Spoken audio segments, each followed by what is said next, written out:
if there was incontrovertible documentary evidence that the Prime Minister wasn't telling the truth to Parliament. So that would be very, very, almost conclusive. Right, we're going to discuss some of the morning stories with Times columnist and former Conservative leader William Hague. Good morning to you, William. Good morning. And former Scottish Labour leader Kezia Dugdale. Morning, Kezia. Good morning. Now, you can join the conversation by texting 87222, starting your message with the word Times, tweeting at Times Radio, or emailing our producer Molly, studio@times.radio. Let's start with Dominic Cummings and his latest allegations against the Prime Minister.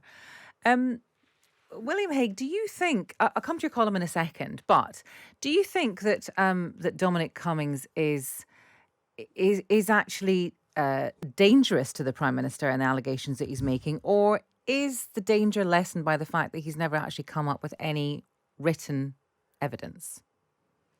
Well, he is very dangerous because I think it's clear that quite a few of the things that have been revealed about Downing Street in recent months have come from Dominic Cummings. Now, the danger is slightly mitigated by the fact that people know that it comes from him. So, of course, some Conservative MPs, they don't like that. They remember Dominic Cummings was part of the problem at the beginning. He was the famous trip to Barnard Castle was the beginning of the problem of thinking there was one rule for some people and another for everybody else. And so what position is he in to lecture everybody about it? So that, in a way, helps Boris Johnson a bit. But it is dangerous, and but exactly as you say, much more dangerous if there was incontrovertible documentary evidence that the Prime Minister wasn't telling the truth to Parliament. So that would be very, very, almost conclusive. Kezia, how do you respond every time Dominic Cummings tweets or blogs? What's your kind of initial primary emotion? I don't know if I have one. There's inevitability about it, I think, because how I see it is he's doing a lot of the behind the scenes briefing, and then when it doesn't quite have the reaction that he hopes it does, he has to front it out and go public with it. So you get a second round of the same information.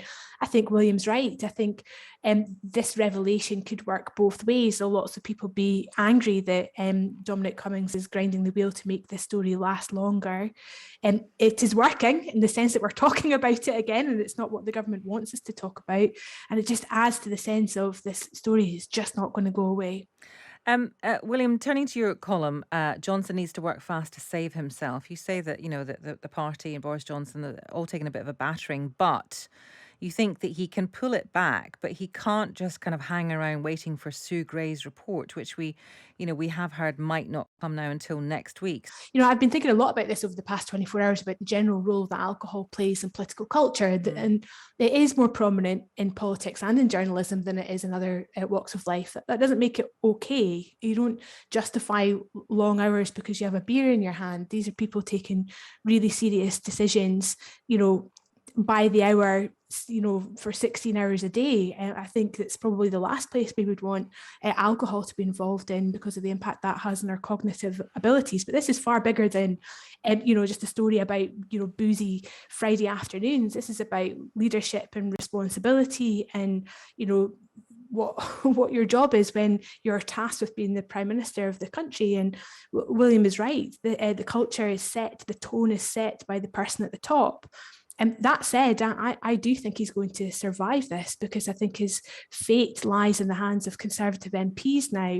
And I don't think they have the stomach for a leadership fight just now. And I don't think they have an obvious successor. I heard the polling earlier about Rishi Sunak. But if you are a 29 MP elected for the first time in 2019 for the Conservatives in some seats which were traditionally Labour, I think you look at Rishi Sunak with a little bit of worry and fear because he wants to turn the public spending taps off, and you need those taps to be flowing heavily to keep your seat at the next election. So I think there's a lot of calculations being made behind the scenes by prominent Conservatives, and I don't think those calculations produce an end result which is Boris going anytime soon.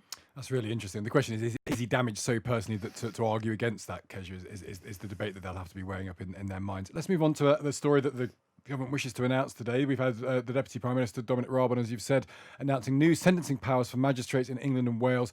They'll be able to jail offenders for up to a year. William Hague, we've also had a QC on, a practitioner, telling us that this probably won't work because people go to magistrates' courts because they get lesser sentences. That's why they use magistrates' courts. They can pick one, either a magistrates or a Crown Court. There'll be more appeals. There'll be more people in prison, potentially. They might have to go back to the Crown Court, which may actually make the backlog worse. Do you understand? I think we can all understand why Dominic Raab is doing this. Do you feel confident that this has been a well thought out plan? Well, I think it's worth a try, actually. There are arguments. You're quite right to focus on, does it work in terms of reducing the backlog? Because that is what it's really about, rather than some fundamental change in the legal system. There's a huge backlog because of COVID in the Crown Courts. That means really justice is delayed for years in so many cases. So they're trying to move more of it into the magistrates' courts where things can move along more quickly. But people can still opt for a trial by jury in the Crown Court. So it's hard to tell, I think, how much effect it will make. But the government have got to try some things to remove the backlog, the logjam in the legal system. And I haven't heard the critics come up with a lot of better ideas for how to do it. So I think it's probably worth a try. Yeah, Kezia, I mean, I suspect the answer would be not to have, and this is not very helpful now, not to have removed so much funding from the court system before the pandemic, and it was already down to 30,000, up to 30,000 backlog before the pandemic. Is it better in Scotland? I know that Justice of the Peace Courts in Scotland can only sentence up to 60 days imprisonment. Does the notion of a year sentence from a magistrate court bother you? Yes, for lots of different reasons. I'm not sure how comparable you can compare magistrates to justice of the peace. The legal system is very different in Scotland from the way that it is in England. But I do take the point that it looks very similar, and you're right, a justice of the peace could only jail for up to 60 days. But why are we obsessing so much with jail? Why does the solution have to be about sending more people to prison? We already know our prisons are overpopulated, and that we'll have to build more if we're going to continue this trend of automatically locking people up. The situation in Scotland has long been the case that we've been against sentences of 6 months or less. 2 years ago, that was extended to a presumption against 12-month sentences or less. So judges, magistrates, justice of the peace in Scotland are encouraged to always start with an alternative to a custodial sentence. That's the presumption.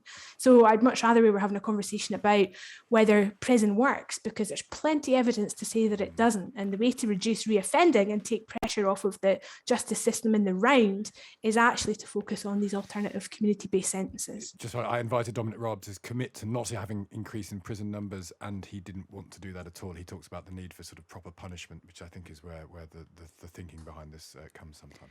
Let's move on and talk about Ukraine. As tensions escalate on the Ukrainian border, Britain has sent them an anti-tank missile system to help the country defend itself from a Russian invasion. William Hague, what do you make of the kind of levels of support Britain is sending?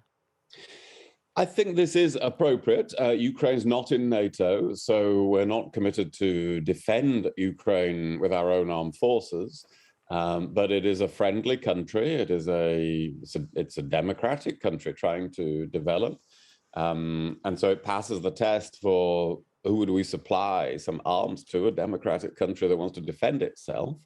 These are the particular weapons that they need, of course, because one of the things that Putin masses across the border from Ukraine is a lot of tanks. So I think that is the right thing to do. The whole business is delicate at the moment, as we know, because there have been talks between Russia and Western countries, but Russia has made very unrealistic demands of really trying to stop countries like Ukraine being able to govern themselves and make decisions for themselves. So I think it is right we send this level of support, and if they are attacked, they will be in a better position to defend themselves. Kezia, how do you see this? This has been rumbling rather worryingly if you're in Ukraine for some weeks now, well, months in fact. But how do you read the current developments? Well, there's no doubt it's pretty frightening. And it feels like from William's writing today, it's just a matter of time and the weather breaking and the moment to be grasped by Putin. And the world could change almost overnight in terms of the threats that we're faced with. The thing I worry about most, though, is public awareness, really, and understanding. You know, we've spent weeks now talking about wine coolers and suitcases full of booze at the expense of perhaps talking about what's happening in Russia and Ukraine and the extent to which that could affect our daily lives. And you wonder when we might get back to that level of kind of public discourse about the big issues. Yeah, very good point. A couple more stories we want to get to. Energetic job ads. One of Britain's biggest insurers has banned the words energetic and enthusiastic from its job adverts because it says they deter older applicants. William Hague, you might be considered to be an older applicant. Oh. Would you be? Is there anything in this that does that? Is the semiotics of energetic and enthusiastic such that people would think, well, they must be talking about youngsters? Well, I wouldn't think so, but yes, thank you for the reference to my age. Yes, I am 60. I must say I feel more energetic than when I was 20.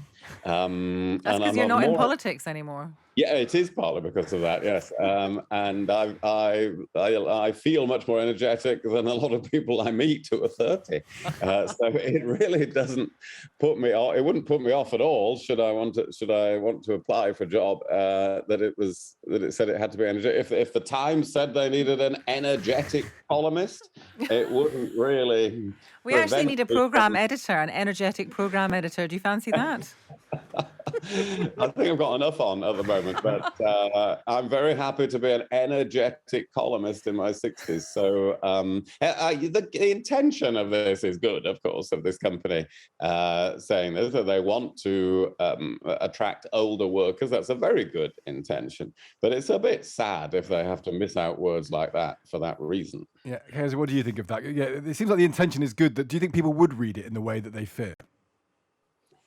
Yeah, I think they probably might. So, I mean, a little bit of language being tweaked is going to make a marginal difference. I think there's lots of other things we can do to encourage people to work longer into their kind of retirement years, whether that's flexible working, part-time working, whatever else. I do like this kind of concentration on the language, though. It reminds me of an opinion piece I read by Jay Rayner last week about restaurants. He was arguing that every restaurant should have one member of staff who's over 50, so that there's somebody there to work on the lighting, the seating, and make sure the font size and the menu was big enough for people to read. I thought that was pretty astute. So he was making the business case for why you might want to have some older people working in your organisation, whatever that might be. That is brilliant. Every time the good old days when I used to take my mum out for dinner or lunch, she would always just say, is it a really loud restaurant? Am I going to be able to hear myself think? And it's just something you don't really consider when you're slightly younger than 76.